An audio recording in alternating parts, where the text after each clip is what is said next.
26 जनवरी का दिन हर दिन भारतीय के लिए गर्व का दिन होता है, क्योंकि ये दिन भारत में जनतंत्र की शक्ति को दिखाता है। जब 1950 में भारत का संविधान लागू हुआ, जिसके बाद से ही देश में हर साल भव्यता और हर्षोल्लास के साथ इस राष्ट्रीय त्योहार को मनाया जाता है।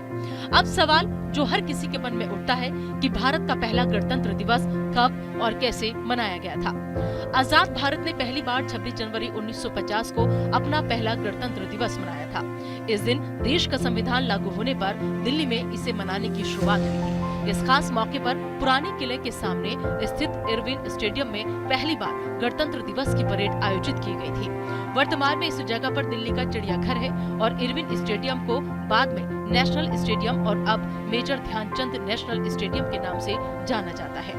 26 जनवरी 1950 को भारत न सिर्फ गणराज्य बना, बल्कि इसी दिन देश को अपना पहला राष्ट्रपति भी मिला था। इस दिन सुबह 10:18 पर देश का संविधान लागू होने के 6 मिनट बाद यानी 10:24 पर डॉक्टर राजेंद्र प्रसाद ने राष्ट्रपति पद के लिए शपथ ली थी। इसके बाद उन्होंने 26 जनवरी को राष्ट्रीय अवकाश घोषित किया था और साथ ही पहला गणतंत्र दिवस मनाते हुए प्रथम राष्ट्रपति डॉक्टर राजेंद्र प्रसाद ने इरविन स्टेडियम में देश का तिरंगा फहराया था। देश के प्रथम राष्ट्रपति को शपथ लेने के बाद 30 तोपों की सलामी दी गई। 30 तोपों की सलामी देने की ये परंपरा 70 के दशक तक जारी रही, लेकिन बाद में 21 तोपों की सलामी दी जाने लगी, जो कि आज तक कायम है।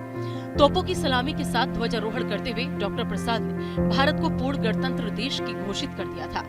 तोपों की सलामी के साथ ही ध्वजारोहण करते हुए डॉक्टर प्रसाद ने भारत को पूर्ण गणतंत्र देश भी घोषित कर दिया था।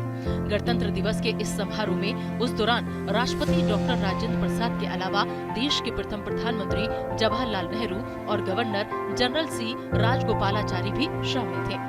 वक्त के साथ साथ गणतंत्र दिवस के समारोह में भी कई बदलाव आते गए। शुरुआत में इस दिवस को मनाने के लिए कोई निश्चित जगह नहीं थी।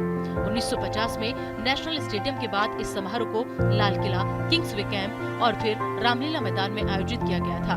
लेकिन फिर साल 1955 में पहली बार राजपथ पर गणतंत्र दिवस की परेड का आयोजन किया गया था। गणतंत्र दिवस पर विदेशी मेहमान बुलाने की परंपरा भी 1950 से ही शुरू की गई थी।